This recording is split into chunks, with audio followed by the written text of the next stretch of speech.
नमस्कार दोस्तों, साखी एकेडमी में आपका स्वागत है। हम लोग आज से एक नई सीरीज की शुरुआत कर रहे हैं यूपी टेट की, जिसमें हम लोग प्रीवियस ईयर्स में पूछे गए सारे क्वेश्चनों का अध्ययन करेंगे, जिससे हम लोगों को उसके लेवल का पता चल जाए कि कैसे पेपर पूछा जाता है, क्या हमें पढ़ना है। तो इस क्रम में हम लोग सबसे पहले 2021 और 19 में जो पेपर हुआ था उसको सॉल्व करेंगे। उसके बाद में फिर 18, 17, 16 से क्रम वाइज जितने भी यूपी टेट के पेपर हुए हैं वो सारा सॉल्व करेंगे। उसमें हम लोग सबसे पहले एक क्रम से एक पहले सीडीपी का सॉल्व करेंगे, फिर हिंदी करेंगे, फिर संस्कृत करेंगे, फिर ईवीएस करेंगे, फिर मैथ करेंगे। एक क्रम से करेंगे तो समझने में ज़्यादा आसानी होगी। इसी क्रम में हम लोग 2021 में जो पेपर हुआ था आप लोग देख रहे हैं 2021, वही शुरुआत करते हैं। और आप लोगों को इसका क्वेश्चन देखना है, उत्तर देना है, और हम बताते चलेंगे उत्तर साथ में, लेकिन प्रैक्टिस आप लोगों को करना है। तो शुरुआत करते हैं पहले पेपर से, पहले क्वेश्चन से। ये बाल विकास एवं शिक्षा विधि का है। पहला क्वेश्चन है युत्साह। युत्साह क्या है? तो आप लोग भी देखिए, पढ़िए इसे, युत्साह क्या है।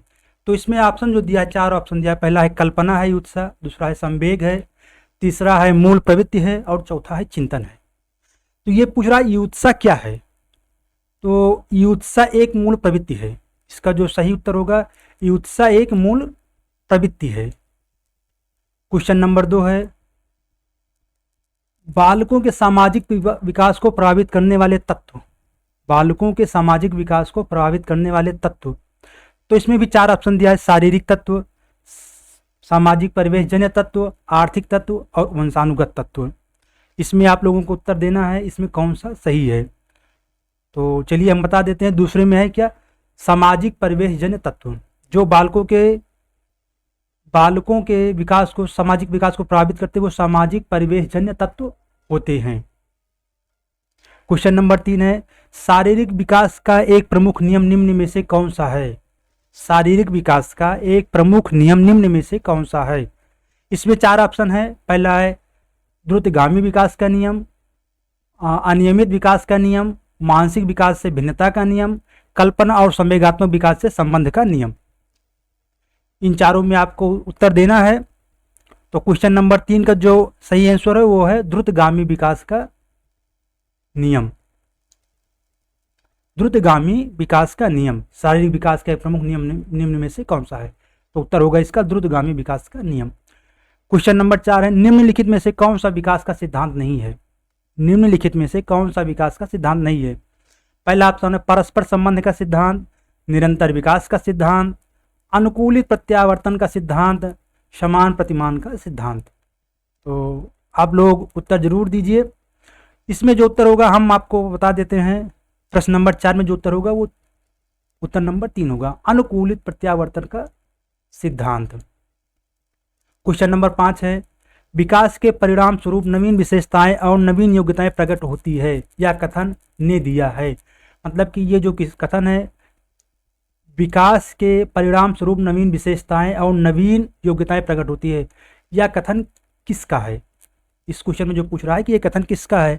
पहला है मेरेडिथ का है, हारलॉक का है, गेसेल का है, डगलस और हॉलैंड का है। तो इसमें हम लोगों का जो सही उत्तर है वो है हारलॉक का है। ये कथन हारलॉक का है। Question number 5। क्वेश्चन नंबर 6 में हम लोग देखते हैं कोहलर अपने प्रयोग से यह सिद्ध करना चाहते थे कि अधिगम क्या है। उन्होंने जो प्रयोग किया था उनके अनुसार कि अधिगम क्या है, यही इसमें पूछना चाह रहे हैं। पहला आंसर है जानवरों में मनुष्यों से श्रेष्ठ है, एक स्वतंत्र कीड़ा है, तीसरा है समग्र परिस्थितियों का प्रत्यक्षीकरण है, और चौथा है मानव का अधिगम प्रयोजन पूर्ण है। तो क्वेश्चन नंबर 6 में सही उत्तर आप दीजिएगा।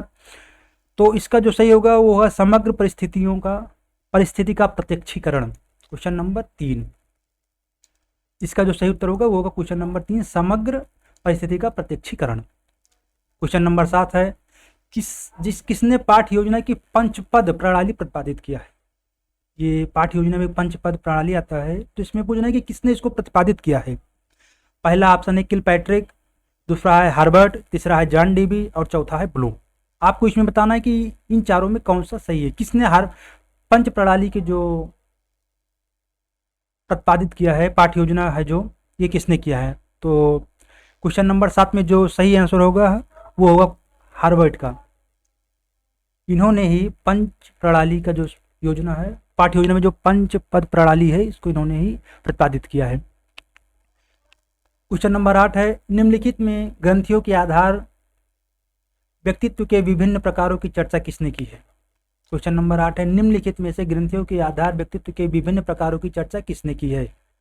तो आपको बताना है, पहला ऑप्शन है कैनन, दूसरा है जुंग, तीसरा है क्रेस्मर और चौथा है स्पेंजर। इसमें से सही उत्तर जो है वो है कैनन। क्वेश्चन नंबर 8 में पहला जो है वो है कैनन। क्वेश्चन नंबर 9 है, सृजनात्मकता। सृजनात्मकता मौलिक परिणामों को अभिव्यक्त करने की मानसिक प्रक्रिया है, यह कथन किसने कहा है। इसमें पहला ऑप्शन है डीहान, दूसरा है ड्रेबहल का, और कोल एवं ब्रूस का, और क्रो एवं क्रो का। तो ये कथन किसका है। तो क्वेश्चन नंबर 9 में जो आंसर है वो है क्रो एंड क्रो का है ये कथन, इसका जो सही आंसर होगा। क्वेश्चन नंबर 10 है, B.F. स्किनर के अनुसार बच्चों में भाषा का विकास होता है। B.F. स्किनर जो थे, इनके अनुसार बच्चों में भाषा का विकास होता है। क्वेश्चन नंबर 10, इसका जो आंसर है, पहले हम इसका ऑप्शन पढ़ते हैं, अनुकरण एवं प्रबलन के फलस्वरूप, दूसरा है परिपक्वता के फलस्वरूप, तीसरा है जन्मजात के क्षमताओं के फलस्वरूप, और चौथा है व्याकरण में प्रशिक्षण के फलस्वरूप। तो क्वेश्चन नंबर 10 का जो सही आंसर वह है अनुकरण के एवं प्रबलन के फलस्वरूप। अनुकरण एवं प्रबलन के फलस्वरूप। क्वेश्चन नंबर 11 है, मूल प्रवृत्तियों को 14 प्रकार से ने वर्गीकृत किया है। मूल प्रवृत्तियां जो होती हैं उसको 14 प्रकार से वर्गीकृत किया है, वो पूछना है कि किसने किया है। तो इसमें पहला ऑप्शन है थॉर्नडाइक, दूसरा है मैकडूगल, तीसरा है ड्रेवर, और चौथा है बुथवर्थ। तो इसमें किसने किया है, 11 का जो सही आंसर होगा वो होगा मैकडूगल। क्वेश्चन नंबर 12 हम लोग देखते हैं, किसी दूसरी वस्तु की अपेक्षा एक वस्तु पर चेतना का केंद्रीकरण अवधान है, यह कथन है। क्वेश्चन नंबर 12 में पूछ रहा है, किसी दूसरी वस्तु की अपेक्षा एक वस्तु पर चेतना का केंद्रीकरण अवधान है।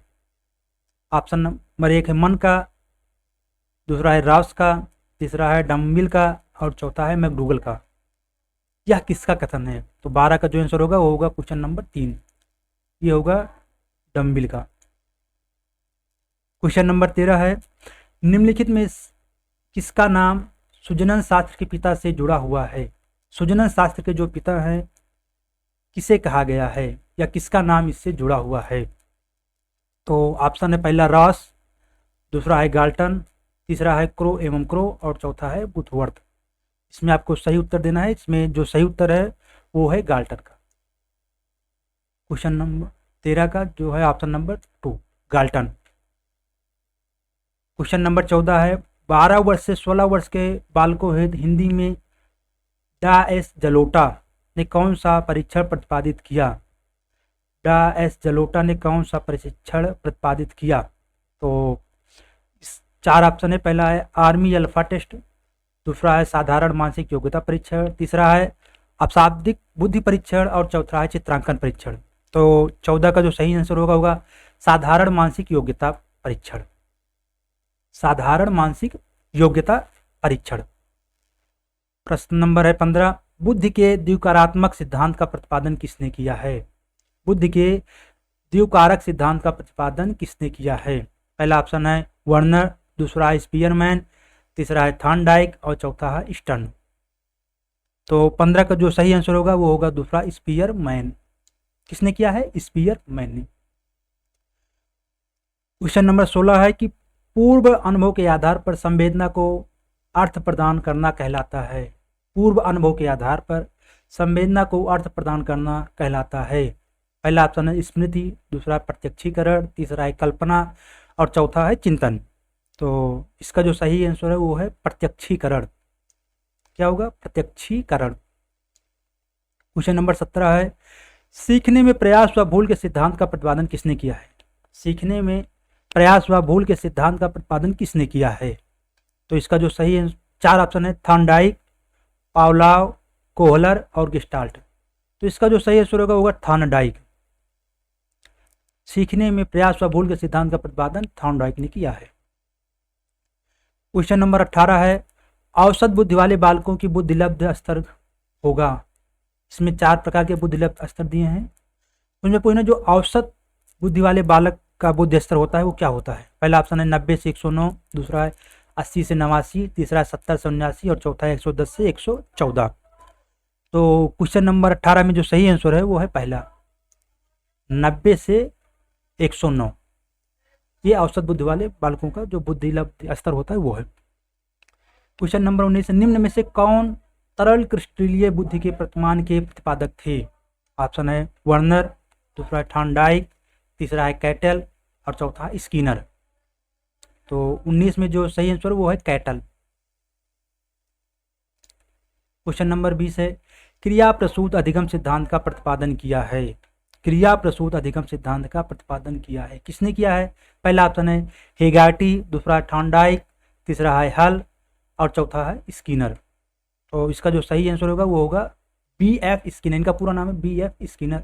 शॉर्टकट में लिखा रहता है B.F. और कहीं कहीं स्किनर लिखा रहता है, कहीं कहीं B.F. स्किनर लिखा रहता है। इनका E.L. थॉर्नडाइक लिखा रहता है।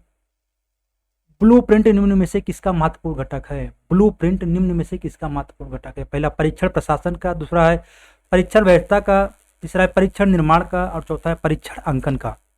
तो जो क्वेश्चन नंबर 21 में सही उत्तर है वो है परीक्षण निर्माण का। क्वेश्चन नंबर 22, विकास की पूर्व संक्रिया अवस्था निम्न में से किसने दिया था? विकास की पूर्व संक्रिया अवस्था निम्न में से किसने दिया था? पहला ऑप्शन है कोहलर, दूसरा है प्याजे, तीसरा है ब्रूनर और चौथा है स्किनर। तो इसका जो सही आंसर होगा वो होगा प्याजे ने। प्याजे ने इसका पूर्व संक्रियात्मक अवस्था का जो सिद्धांत है वो प्याजे ने 4 प्रकार के सिद्धांत अवस्था बताए हैं, जिसमें एक ये पूर्व संक्रिया अवस्था भी है। क्वेश्चन नंबर 23 है MPPI परीक्षण का उपयोग निम्न में से किसके मापन में किया जाता है? MPPI परीक्षण का उपयोग निम्न में से किसके मापन में किया जाता है? पहला ऑप्शन है संप्राप्ति, दूसरा है बुद्धि, तीसरा है व्यक्तित्व और चौथा है सृजनात्मकता का।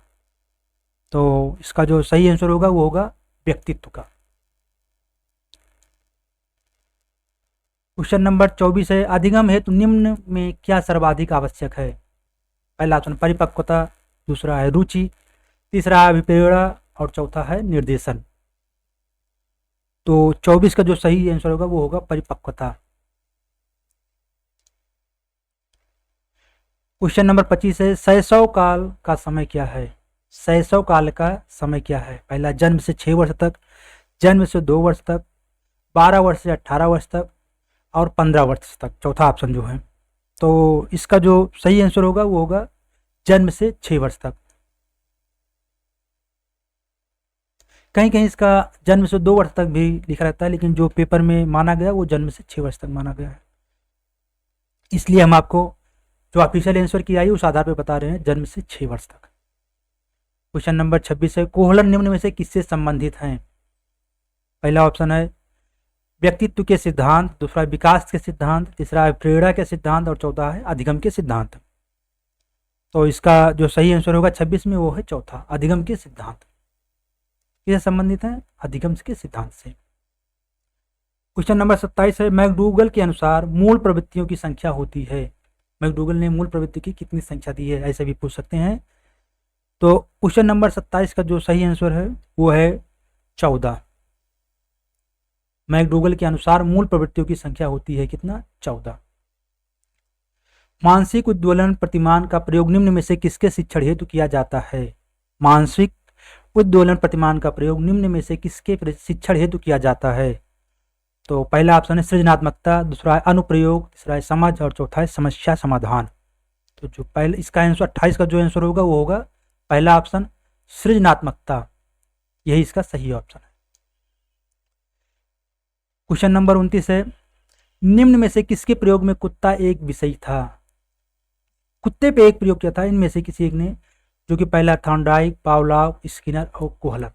इनमें से एक ने कुत्ते पे प्रयोग करके, कुत्ता जो है इनका जो विषय था वो कुत्तों पे इन्होंने प्रयोग किया था और उसके बाद में अपना जो सिद्धांत था वो प्रतिपादन किया था। तो 29 का जो सही आंसर है वो है पावलोव ने। इनका एक बहुत ही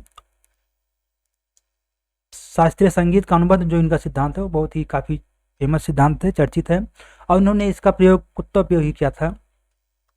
तो इसलिए इनको कुत्ते के प्रयोग से जोड़ा गया है। क्वेश्चन नंबर 30 है, मौलिकता, नमनीयता या प्रवाह निम्न में से किसके घटक हैं? पहला ऑप्शन है, पहला है मौलिकता, दूसरा है नमनीयता और तीसरा है प्रवाह। इन तीन को पूछ रहे हैं कि निम्न में से किसके घटक हैं। पहला है व्यक्तित्व के, दूसरा है सृजनात्मकता के और तीसरा है बुद्धि के, चौथा है अभिप्रेरणा के। तो क्वेश्चन नंबर 30 का जो सही आंसर होगा सृजनात्मकता का। तो दोस्तों हम लोग 2021 का जो CDP था 30 क्वेश्चन, उसे हम लोगों ने देख लिया है।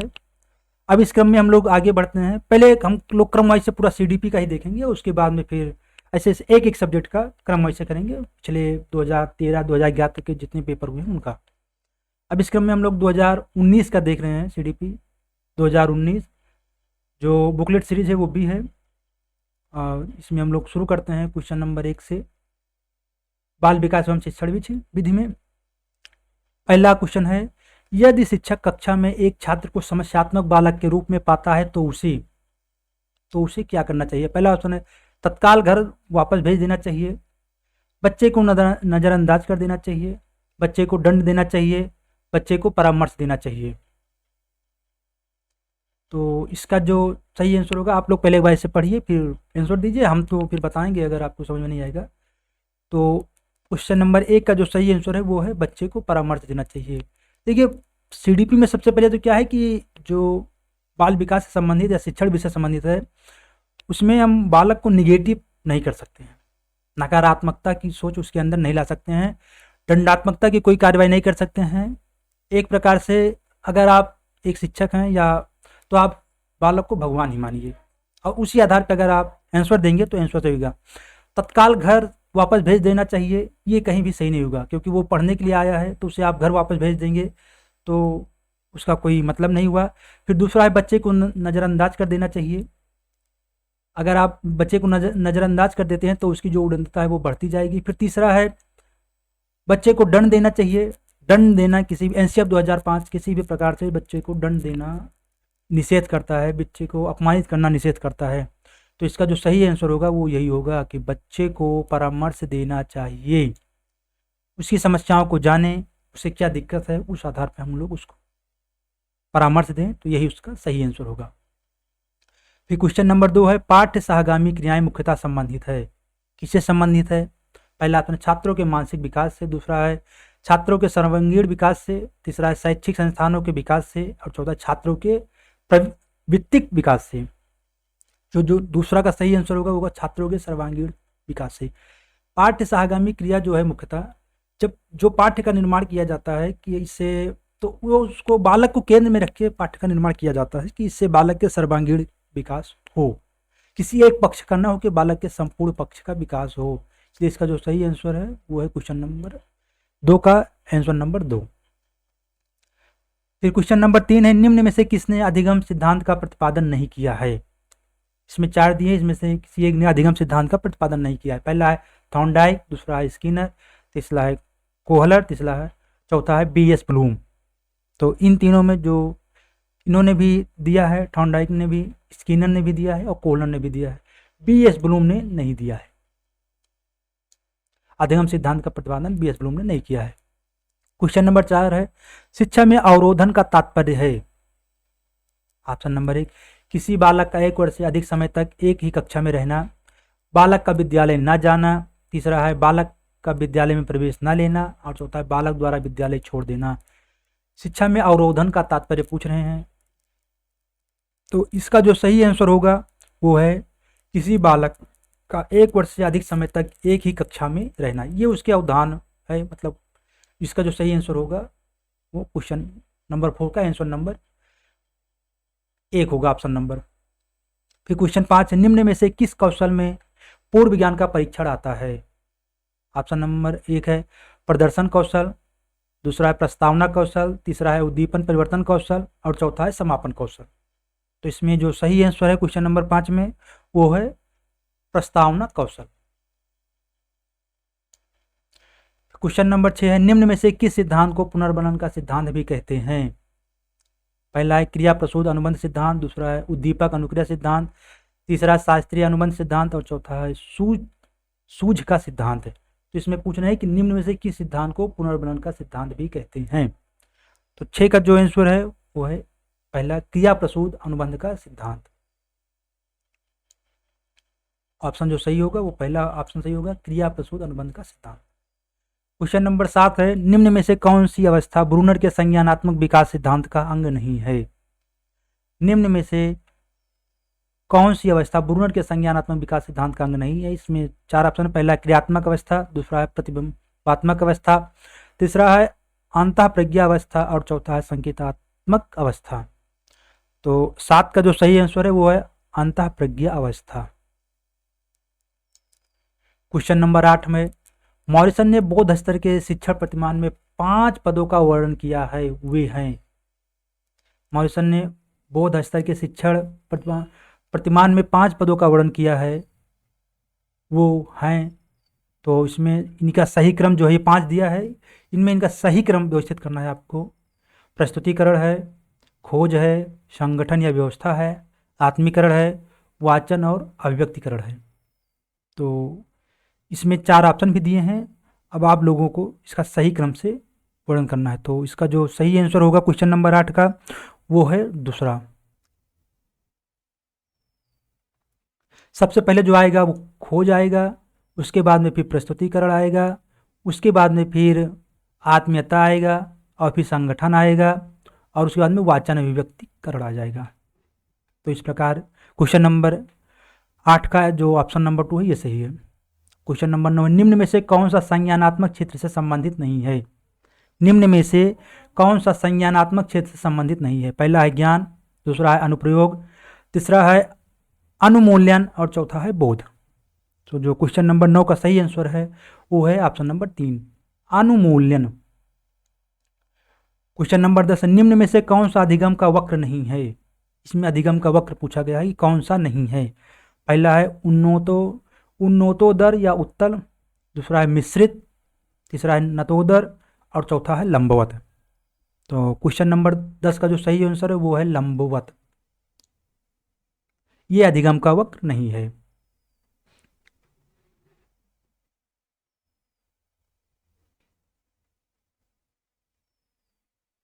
व्यवहार के कारण व्यवहार में परिवर्तन ही अधिगम है, यह किसने कहा है। व्यवहार के कारण व्यवहार में परिवर्तन ही अधिगम है, यह किसने कहा है। तो क्वेश्चन नंबर 11 का 4 ऑप्शन है, क्रो एंड क्रो, गिलफर्ड, मुटवर्थ, स्किनर। तो इसका जो सही आंसर होगा वो होगा गिलफर्ड ने। क्वेश्चन नंबर 12 है, सूची 1 तथा सूची बी दोनों को सुलमित करना है। सूची 1 में पहले दिया है, उसमें हमें सूची बी भी दोनों को सुलमित करना है। क्या है सूची 1 में? ब्रूनर, आसवेल, ग्लेजर और गार्डन। इधर दिया है बुनियादी शिक्षण प्रतिमान, साइनेटिक शिक्षण प्रतिमान, अग्रिम संगठक शिक्षण प्रतिमान, संप्रत्यय उपलब्धि शिक्षण प्रतिमान और परीक्षा प्रशिक्षण प्रतिमान।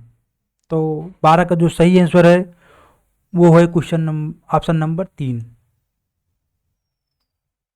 अगर हम लोग इसे अगर मिलाएं तो पहले का जो होगा वो होगा 4, फिर दूसरे का जो होगा वो होगा 3, ब्रूनर का होगा संप्रत्यय उपलब्धि शिक्षण प्रतिमान से, आसवोल का होगा अग्रिम संगठन शिक्षण प्रतिमान से, और सी का होगा पहला बुनियादी शिक्षा प्रतिमान से ग्लेजर का, और गार्डन का होगा साइनेटिक शिक्षा प्रतिमान से।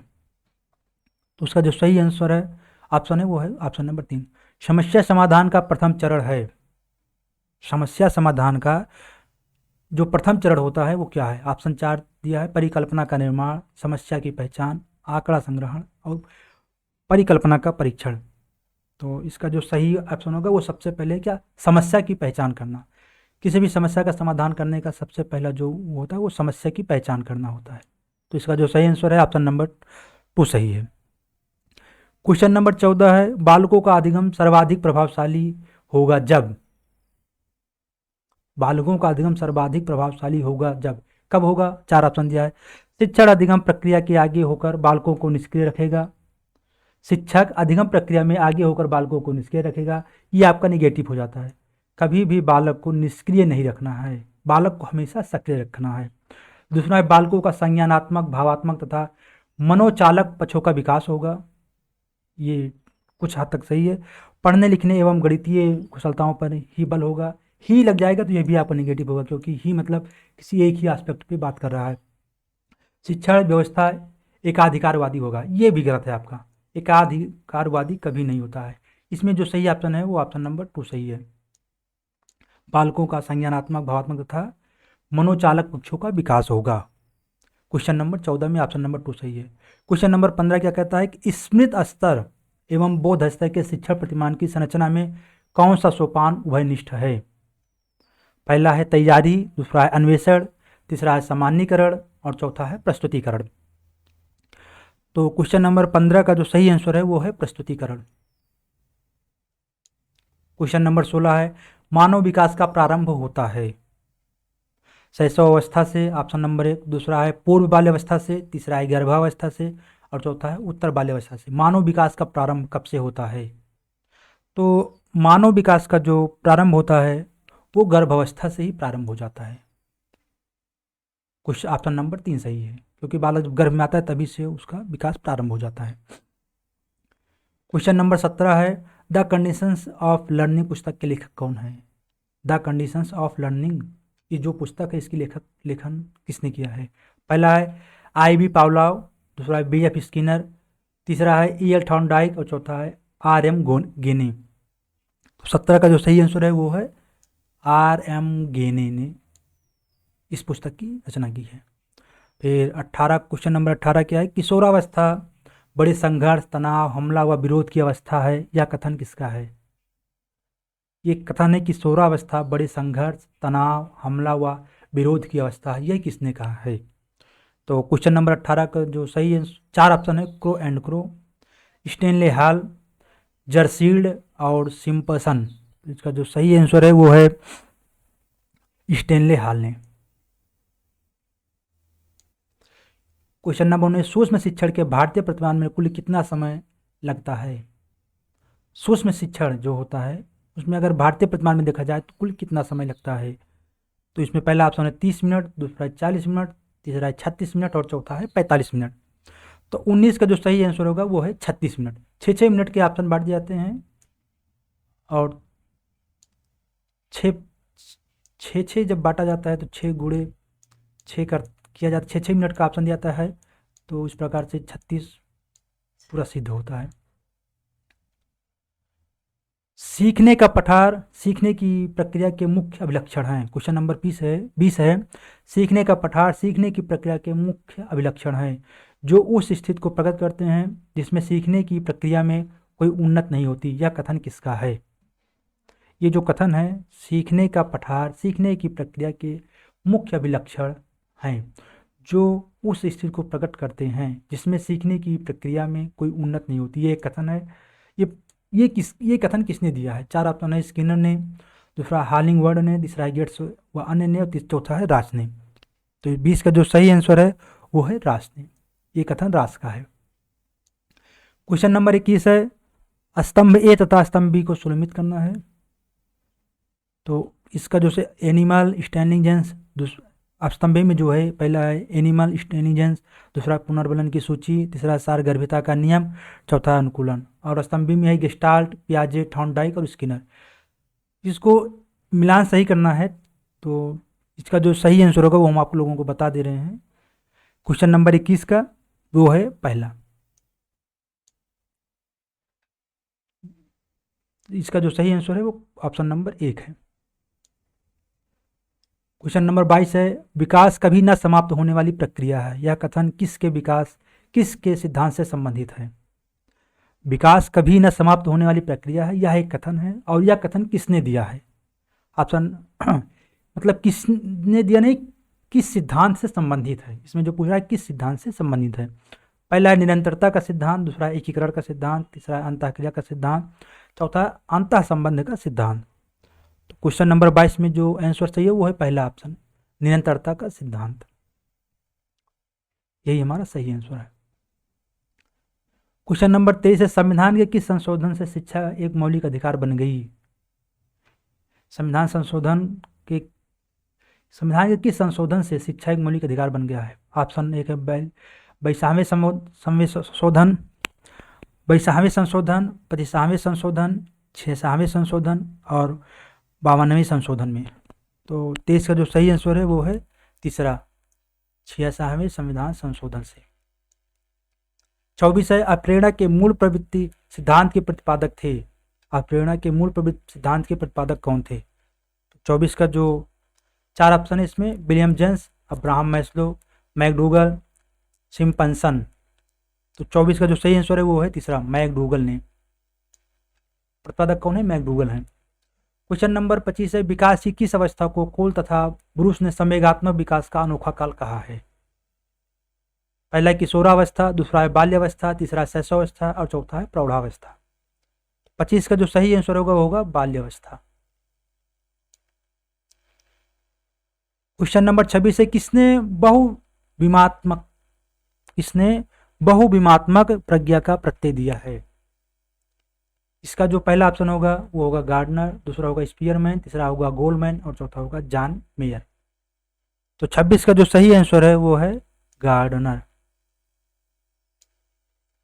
क्वेश्चन नंबर 27 है, डिसलेक्सिया में यह करने में कठिनाई होती है। डिसलेक्सिया में यह करने में कठिनाई होती है। पहला है बोलने में, व्यक्त करने में, पढ़ने या वर्तनी में, खड़े होने में। तो 27 का जो पहला ऑप्शन है वही सही है, बोलने में। डिसलेक्सिया एक प्रकार से बीमारी है और इससे बोलने से कठिनाई उत्पन्न होती है। क्वेश्चन नंबर 28 है, निम्न में से क्या समावेशी कक्षा में शिक्षक की भूमिका नहीं है? तो ये जो नहीं है ये जो आप इसे ध्यान दीजिएगा, इसको ध्यान न देने की वजह से क्वेश्चन गलत हो जाता है हमारा। नहीं है, ये निगेटिव में चला जाता है। तो शिक्षक को सीखने में अक्षम को अतिरिक्त समय देना चाहिए, पहला ऑप्शन है। दूसरा है शिक्षक को निःशक्त बच्चों पर ध्यान नहीं देना चाहिए। देखिए ये नहीं देना चाहिए जो है ये आपका निगेटिव है। निम्न में से क्या समय में कक्षा में शिक्षक की भूमिका नहीं है? ये इसमें पूछ रहा है कि क्या नहीं है। बच्चे की आवश्यकता के अनुरूप बैठने की पर्याप्त व्यवस्था करनी चाहिए। शिक्षक को बच्चों को प्रोत्साहित करना चाहिए। तो ये तो सही है, शिक्षक को जो है बच्चों को प्रोत्साहित करना चाहिए। बच्चे की आवश्यकता के अनुरूप बैठने की व्यवस्था करनी चाहिए, ये भी सही है। शिक्षक को सीखने में अक्षम को अतिरिक्त समय देना चाहिए, ये भी सही है। जिसमें किसी प्रकार की अगर विकार है तो उसको अतिरिक्त समय लग जाता है एक सामान्य बालक की अपेक्षा, ये जो इसका ये सही नहीं है। शिक्षक को उन्हें बच्चों पर ध्यान नहीं देना चाहिए। अगर आप ध्यान नहीं देंगे तो बालक किसी भी प्रकार से समझ नहीं पाएगा। तो यही आंसर जो इसका गलत है। क्वेश्चन नंबर 29 है, कक्षा में छात्रों को प्रश्न पूछने के लिए ऑप्शन है इसका 4, पहला अनुमति नहीं देनी चाहिए, दूसरा प्रेरित करना चाहिए, तीसरा हतोत्साहित करना चाहिए और चौथा है रोक देना चाहिए। इन चारों में एक ही ऑप्शन है जो पॉजिटिव दिख रहा है, बाकी सारे निगेटिव है। नहीं देना चाहिए ये एक निगेटिव ऑप्शन हो गया, हतोत्साहित करना चाहिए ये भी वही हो गया, और रोक देना चाहिए ये भी। तीनों का अर्थ कहीं ना कहीं सेम हो रहा है। इसमें जो है प्रेरित करना चाहिए, क्योंकि बच्चे जब जिज्ञासु होंगे तभी वो कक्षा में प्रश्न को पूछेंगे, और जब आप उन्हें डराएंगे, डांटेंगे, रोकेंगे तो वो किसी भी प्रकार से जिज्ञासु नहीं होंगे। बच्चे की वृद्धि मुख्यतः संबंधित है। बच्चे की जो वृद्धि है वो मुख्यतः किससे संबंधित है? नैतिक विकास से, सामाजिक विकास से, शारीरिक विकास से और भावात्मक विकास से। तो बच्चे की जो वृद्धि है इसमें देखिए ध्यान दीजिए, ये वृद्ध पूछ रहा है, वृद्धि। बच्चे की जो वृद्धि है वो किससे संबंधित है? तो इसका जो सही आंसर होगा वो होगा शारीरिक विकास से।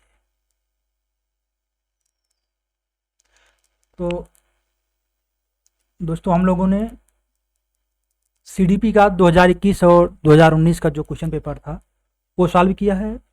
अब नेक्स्ट वीडियो में हम लोग 2018 और 2017 का क्वेश्चन पेपर ले आएंगे, दो ईयर्स का क्वेश्चन पेपर ले आएंगे, जिससे वीडियो बहुत लंबी भी ना हो, और हम लोग धीरे धीरे 5 प्रैक्टिस सेट में हम लोग 2011 तक का जो क्वेश्चन पेपर है उसको सॉल्व कर लेंगे, और उसके बाद में फिर हिंदी का भी लाएंगे, और उसके बाद में संस्कृत का, ईवीएस का भी और मैथ का भी। तो आपको अगर आज की वीडियो अच्छी लगी हो तो आप हमारे चैनल को सब्सक्राइब करिए और लाइक कर दीजिए। धन्यवाद दोस्तों।